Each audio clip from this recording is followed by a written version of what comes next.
Yeah.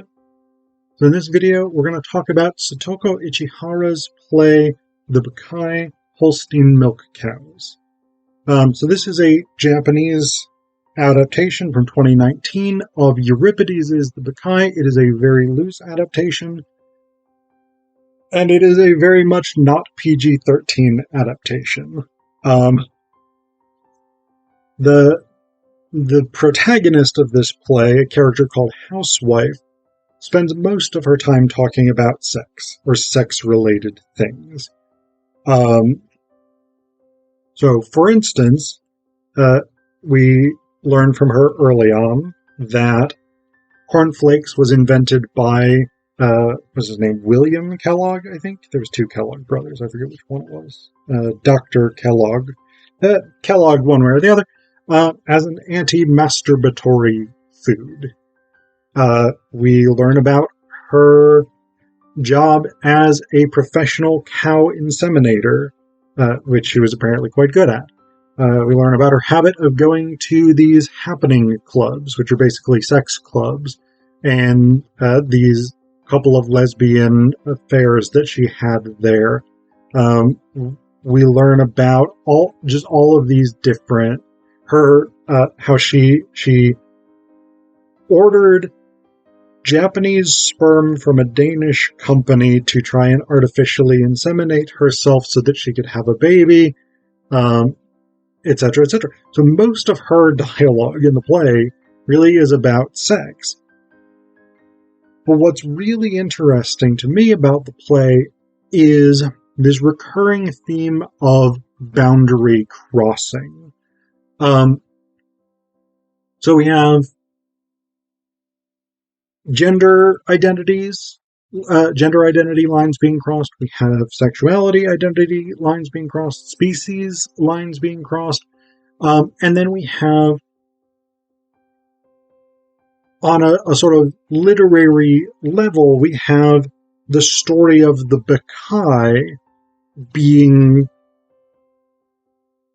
interpenetrated, I guess, by these other Greek myths, or references to these other Greek myths. So the element of this that really follows Euripides' The Bacchae is that Housewife, again, had ordered this sperm from a mail-away sperm bank in Denmark, but then she decided not to inseminate herself. She instead used that sperm to inseminate one of the cows that she inseminated as part of her job, and the character called Beast was born. This is a cow-human hybrid, and this is an interesting figure in the play because, on the one hand, in Euripides there is a cow-human element to Dionysus, because when Pentheus locks Dionysus in the prison, Dionysus transforms himself into a bull, and that's kind of how he escapes. The guards sort of let him out because they think that Dionysus has escaped and that there's just this bull in here somehow. So that's kind of how Dionysus escapes. But Beast comes... So Housewife had kind of raised Beast for a little while and then seems to have abandoned it. And I say it because Beast's gender is relatively ambiguous. It has a large clitoris, supposedly, but it's a clitoris that shoots sperm. So the gender is very ambiguous here. It's very ill-defined, and that's purposefully so, because again, Beast is a character that transgresses boundaries. Both species boundaries, gender boundaries, and even ideological boundaries, in a way. Because Beast comes back to find Housewife as an adult, when Beast is an adult, and it's the leader of this kind of religious sect slash cult thing that attempts to revive the spirits of cows that have been exploited, manipulated, abused for milk and for meat. And they do like butter massage as a big part of their practice and all this stuff. And Beast essentially convinces Housewife to dress in the regalia of this religious order and come see what they're doing. So we've got that Pentheus dressing as a Maenad and going up to the mountains aspect. But Beast's plan is to basically rape Housewife. And there's some sense on Beast's part that this is going to fulfill it or redeem it or something like this. Again, it's very sort of an ill-defined plan. And so we have again that echo of the Bacchae in which the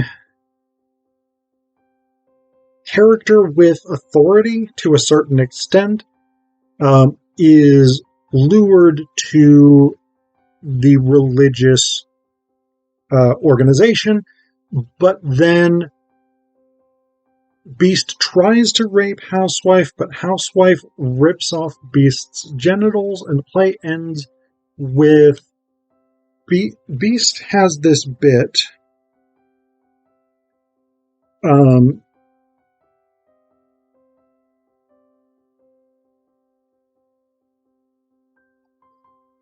where it says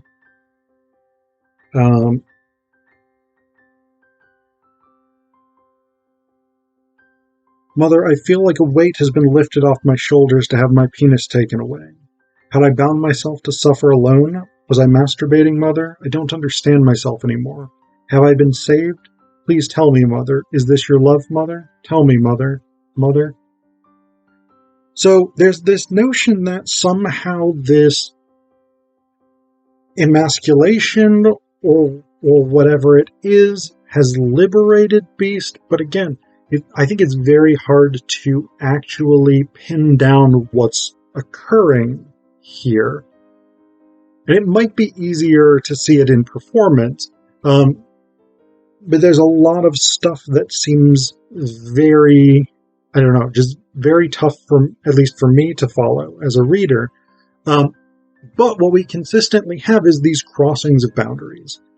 Housewife, who's basically straight and most of her sexual life has been with men, has lesbian affairs.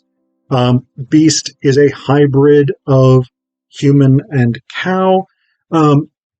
Beast's gender is ambiguous. It sort of crosses back and forth.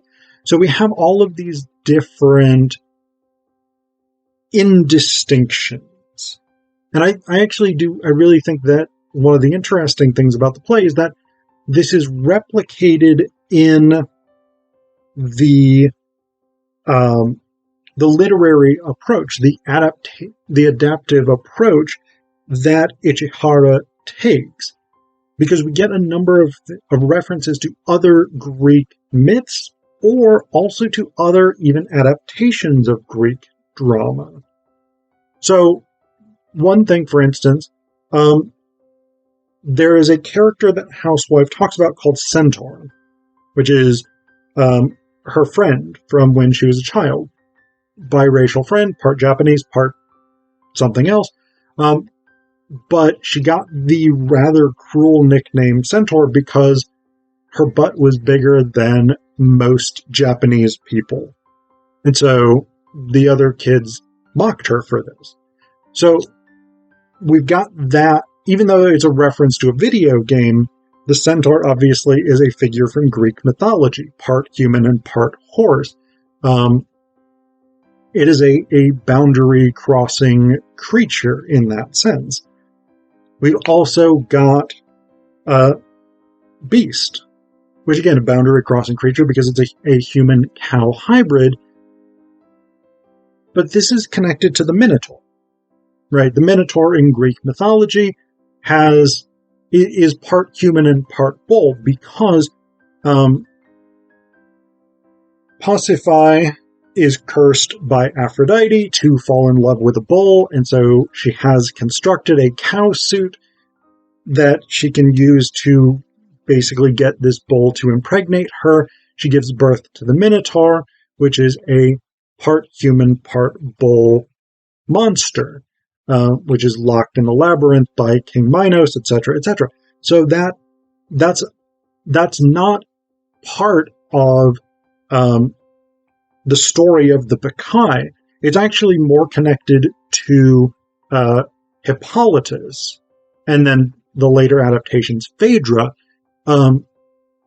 because Phaedra was the daughter of Pasiphae, so she was the brother of the Minotaur, and she's married to Theseus, who killed the Minotaur. So that echo is there. That's an echo of Greek mythology that we get. The fact that beast is driven for reasons that it does not fully understand to possibly impregnate or at least just have sex with Housewife, who's more or less its mother. This is Oedipus. Oedipus Rex, obviously the famous story that Oedipus kills his father and marries his mother. Freud picks up on this and makes the argument for the Oedipus complex, the idea that boys psychologically are constituted by a desire to usurp the place of the father, including by having sex with the mother. So we have that Oedipus echo here. And then the other one, actually, that I see at the end, when Housewife barbecues and eats Beast's genitals, that's actually what happens at the end of Sarah Kane's play, Phaedra, which is one of the most famous adaptations of Hippolytus, or Seneca or Racine's Phaedra, since Seneca and Racine's Phaedra are both based on Euripides' Hippolytus. But that, at the end of Sarah Kane's Phaedra,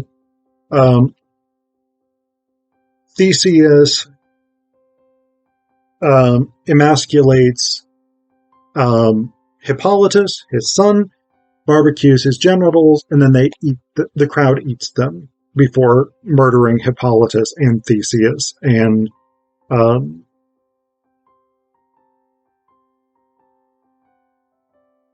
Theseus's daughter, whose name I can't remember in Phaedra's version.